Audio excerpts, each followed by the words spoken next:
Hello दोस्तों, नमस्कार। SM के शाना में मैं आप सब लोगों का दिल से बहुत बहुत स्वागत करता हूं।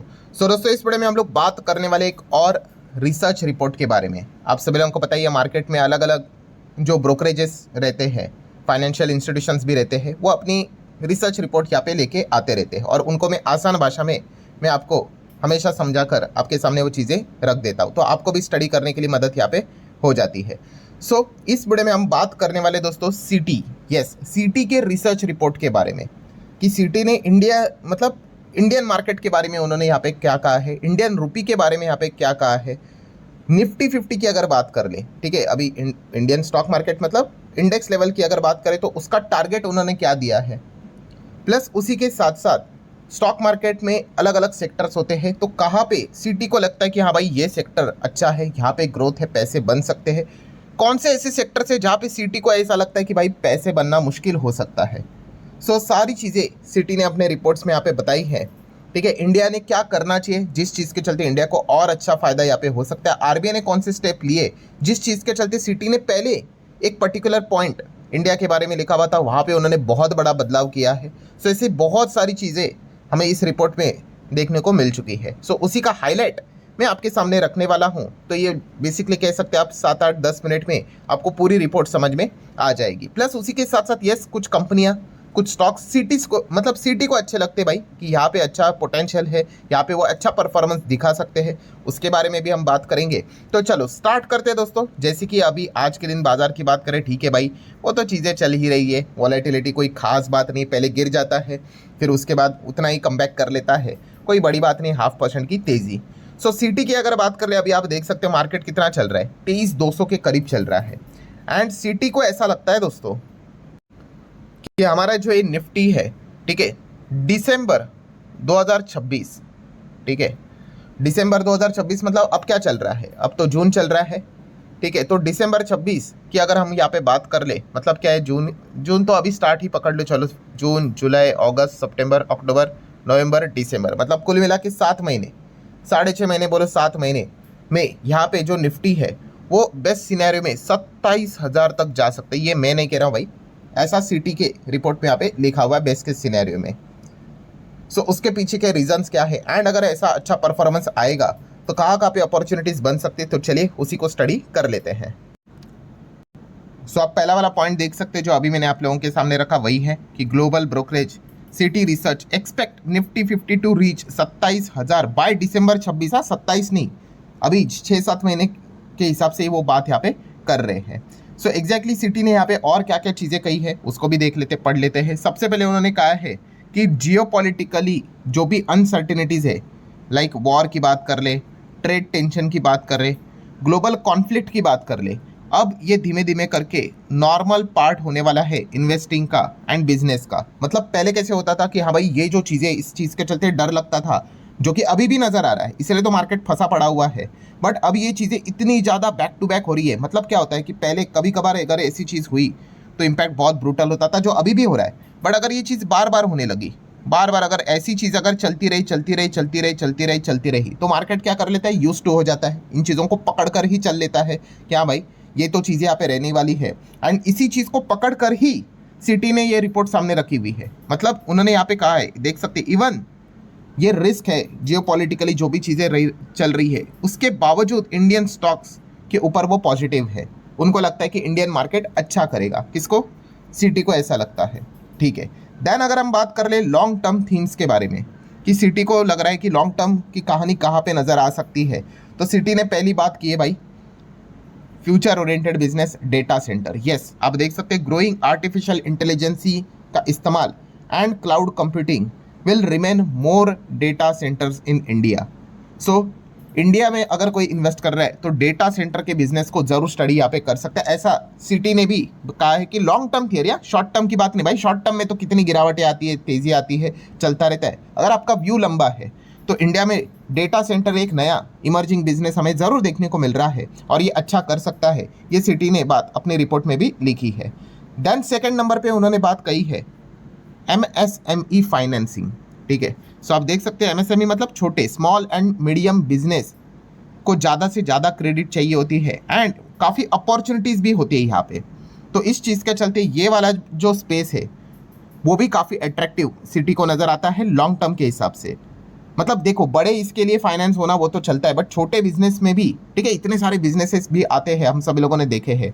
सो उनको फाइनेंस करना, एंड आपको पता ही है एमएसएमई फाइनेंसिंग काफ़ी रिस्की पॉइंट होता है, पर यहाँ पे क्या रहता है, यस, अपॉर्चुनिटी भी ज़्यादा, मतलब जो ब्याज रहता है भाई, फाइनेंस मतलब बैंक वाले जो रहते हैं, एनबीएफसी रहते हैं, उनको ज़्यादा पैसा कमाने के भी चांसेस होते हैं।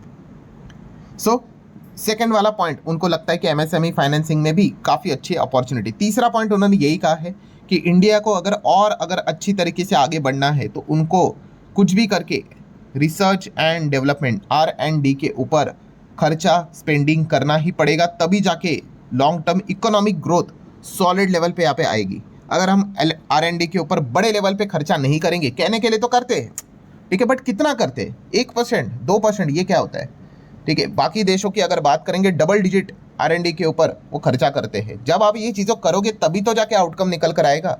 बहुत सारे लोग पूछते भी, सर हमारे पास AI वाली कंपनियां क्यों नहीं है, मतलब कोर AI में काम करने वाली है, क्योंकि आपको क्या करना पड़ता है भाई, R&D के ऊपर पैसे को खर्च करना पड़ता है, वो काफ़ी रिस्की होता है।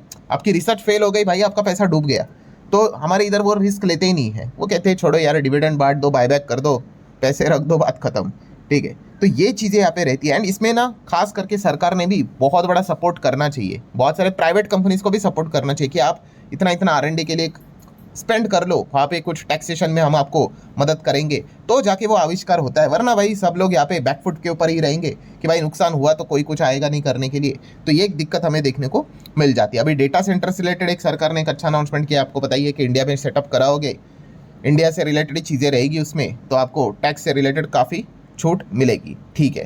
देन अगर हम बात करेंगे तो चलो कंपनीज की बात करें, ये मैंने कह रहा भाई, सिटी को लगता है कि कहाँ पे अच्छा परफॉर्मेंस देखने को मिल सकता है, तो इससे रिलेटेड उन्होंने कुछ कंपनीज की बात की है, तो वो आप यहाँ पे देख सकते हो। एक्सिस बैंक, सिटी को लगता है भाई एक्सिस बैंक अच्छा कर सकता है, ICICI बैंक अच्छा कर सकता है, ऑटो स्पेस में महिंद्रा एंड महिंद्रा अच्छा कर सकता है, एंजल वन अच्छा कर सकता है। देन CG पावर की अगर बात करें, हाल ही में ये डेटा सेंटर में ये अपना योगदान देने की कोशिश कर ही रहा है। देन पॉलीकैब की अगर बात कर ले, केबल एंड वायर वाली कंपनी। FMCG डिफेंसिव स्पेस में एक ही नाम है, हिंदुस्तान यूनिलीवर, HUL, हम जिसको प्यार से HUL कहते हैं।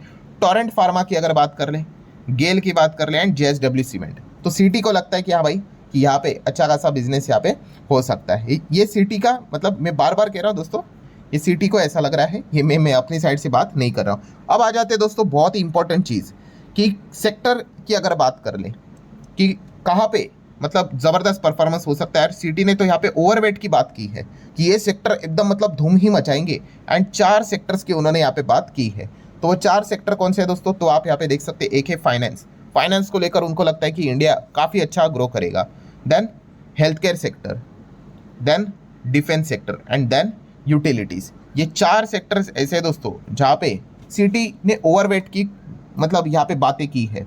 ओवरवेट मतलब इन स्पेस को ज़्यादा से ज़्यादा जितना हो सके मतलब आप अपने पोर्टफोलियो में रखिए, यहाँ पे बहुत अपॉर्चुनिटीज़ यहाँ पे बन सकते हैं। इससे रिलेटेड कंपनीज को आप चाहो तो स्टडी यहाँ पे कर सकते हो, ये चीज़ उन्होंने सामने रखी हुई है। सिमिलर वे कहाँ पे नहीं जाना चाहिए, या फिर लेस पॉजिटिव आप कह सकते हो, कम अट्रैक्टिव वाला अगर कोई सेक्टर है, अंडरवेट जिसको हम यहाँ पे कहते हैं, कि पोर्टफोलियो में इनको अगर आप ज़्यादा वेटेज दोगे तो दिक्कतें आ सकती है। जहाँ पे उन्होंने 3 सेगमेंट की बात की है, उसमें सबसे पहला वाला सेक्टर आप देख सकते हो क्या लिखा है, IT सेक्टर। तो IT सेक्टर को लेकर तो मतलब ज़्यादा ही नेगेटिव कमेंट्री हमें सुनने को और देखने को मिल रहा है, बिकॉज यस, यहाँ पे जो चीज़ें नई टेक्नोलॉजी आती है उसका एडॉप्शन काफ़ी इंपॉर्टेंट रहता है आगे की जर्नी के लिए, एंड हमारे IT कंपनियाँ उस चीज़ में काफ़ी पीछे हैं। देन नेक्स्ट अगर हम यहाँ पे बात कर ले तो कंज्यूमर स्टेपल्स। कंज्यूमर स्टेपल्स मतलब क्या, कि रोज़मर्रा की जो ज़िंदगी में जो चीज़ें इस्तेमाल करते हैं, जैसे कि टूथपेस्ट की बात करें, साबुन की बात कर ले, आप चाय पीते हो, कॉफ़ी पीते हो, ठीक है, इस प्रकार की जो चीज़ें होती है उसके ऊपर भी वो कुछ खास मतलब बुलिश यहाँ पे नज़र नहीं आ रहे हैं। एंड देन अगर बात कर ले तो है मेटल सेक्टर। मेटल सेक्टर में भी सिटी को ऐसा लगता है कि भाई इतना कुछ खास पैसा शायद से नहीं बनेगा। देन अगर हम यहाँ पे बात करें दोस्तों, जो चीज़ मैंने शुरुआत में कही थी कि एक बहुत बड़ा बदलाव सिटी ने अपने पहले वाले जो चीज़ थी BOP की अगर बात करें, BOP बोले तो बैलेंस ऑफ पेमेंट, ठीक है। तो आप देख सकते हैं big change in India's BOP outlook. मतलब पहले सिटी ने यहाँ पे क्या किया था, $5 बिलियन का नेगेटिव माइनस में दोस्तों यहाँ पे चीज़ें सामने रखी हुई थी। FY 27 BOP balance of payment deficit में रहेगा। एंड अब दोस्तों सिटी ने अपना एस्टिमेट उसको चेंज करके +5 बिलियन डॉलर यहाँ पे किया है। सो -5 से +5 में आना मतलब +10 बिलियन डॉलर का इंप्रूवमेंट। और इसके पीछे का रीज़न क्या है? तो इसके पीछे का रीज़न है आरबीआई ने जो बीच में ऑफशोर एफसीबी रूट से रिलेटेड जो चीज़ें सामने रखी थी, तो इसी पॉइंट को लेकर हम कह सकते हैं जो आरबीआई ने फैसला लिया, तो सिटी ने भी अपना जो एस्टिमेशन है वो अब यहाँ पे बदल दिया। मतलब उन्होंने कहा कि भाई आरबीआई ने जो फैसला लिया है वो काफ़ी अच्छा फैसला यहाँ पे लिया है और इस चीज़ के चलते बैंक्स को भी अच्छा खासा फ़ायदा ज़रूर मिलेगा। एंड उसी के साथ साथ अगर हम यहाँ पे बात कर ले, अकॉर्डिंग टू द सिटी, आप यहाँ पे देख सकते हो आरबीआई का जो नया फैसिलिटी से रिलेटेड जो फैसला है, तो बैंक को यहाँ पे मदद करेगा। फॉरेन फंड मतलब सस्ते लेवल पे यहाँ पे मिल जाएंगे, ठीक है। देन लोन एंड डिपॉजिट का जो गैप है वो यहाँ पे कम हो जाएगा। मतलब बैंक्स को यहाँ पे अच्छा खासा बेनिफिट यहाँ पे जरूर मिलेगा। नेट इंटरेस्ट मार्जिन भी इंप्रूव यहाँ पे हो जाएगा और उसमें खास करके सिटी को ऐसा लगता है बैंक में एचडीएफसी बैंक को इसमें से सबसे ज़्यादा बेनिफिट मिलेगा, ठीक है। देन उसी के साथ साथ गवर्नमेंट ओन एनबीएफसी की अगर बात कर ले, तो यहाँ पे सिटी को ऐसा लगता है कि 3 कंपनीज को अच्छा खासा बेनिफिट यहाँ पे मिल सकता है। उसमें से एक है PFC, power finance corporation, then है आरईसी एंड देन तीसरी है आईआरएफसी। तो ये 3 सरकारी एनबीएफसी है, इनको भी इस चीज़ का बेनिफिट मिल सकता है। अच्छा, कोई प्राइवेट कंपनी नहीं है, सिटी के रिपोर्ट में कोई प्राइवेट एनबीएफसी का नाम फिलहाल तो सामने हमें देखने को नहीं मिला है। सो कुल मिला के हम यहाँ पे कह सकते हैं कि सिटी ने ये रिपोर्ट सामने रखी है। प्लस करेंसी के व्यू की अगर बात कर ले, तो सिटी को ऐसा लगता है कि एक्सचेंज रेट 93 के आसपास हम लोग को देखने को मिल सकता है करंट सिनेरियो के हिसाब से, ठीक है। ये तो चीज़ें यहाँ पे प्लस माइनस होती रहती है, बट सबसे बड़ा जो इंपॉर्टेंट हाईलाइटेड वाला पॉइंट रहा, जो चर्चे का विषय रहा, वो यही रहा कि निफ्टी 50 यहाँ पे सिटी को लगता है भाई दिसंबर 26 तक बेस्ट सिनेरियो में 27 तक जा सकता है, ठीक है। एंड वो भी उन्होंने कहा है कि जियोपॉलिटिकली डिस्टर्बेंस होने के बावजूद, ठीक है। ये तो वक्त ही बताएगा भाई, कोई भगवान तो है नहीं यहाँ पे कि जो बोलेगा वो भाई वैसा ही होगा करके, ठीक है। अगर ऐसा कोई होता तो सारे लोग उसी के पास चले जाते कि भाई आप ही हमारा पैसा मैनेज कर लो, ठीक है। बट आप इन चीज़ों को क्या कर सकते हैं, अलग अलग रिपोर्ट्स आते हैं, आप अपने साइड से इन चीज़ों को स्टडी कर सकते हो। जो चीज़ें आपको अच्छी लगती है, हाँ भाई आप उसको कंसिडर कर सकते हो। जो चीज़ें आपको बकवास लगती है भाई उसको डिलीट कर देना। एंड जो अच्छी लगी चीज़ें उनको फर्दर स्टडी करना, ठीक है, उसमें आपको मदद ही होगी। सो ठीक है दोस्तों, जितने इंपॉर्टेंट पॉइंट्स थे सारे यहाँ पे कवर कर लिए हैं। वैसे आपकी क्या राय है, आपको क्या लगता है कि हमारा निफ्टी 50 दिसंबर तक कहाँ तक जा सकता है? क्या सिटी ने बोला है 27 तक, क्या वो सच हो सकता है या फिर गलत हो सकता है या फिर और नीचे जा सकता है? तो हर किसी का अपना अपना ओपिनियन भाई, आप अपना ओपिनियन भी कमेंट सेक्शन में बेझिझक रख सकते हो। सो आशा करता हूँ वीडियो हेल्पफुल लगा होगा, कुछ नई चीज़ें सीखने को भी मिली होगी। चाहो तो लाइक एंड शेयर कर सकते हो। मिलते हैं नेक्स्ट वीडियो में, तब तक के लिए बाय बाय।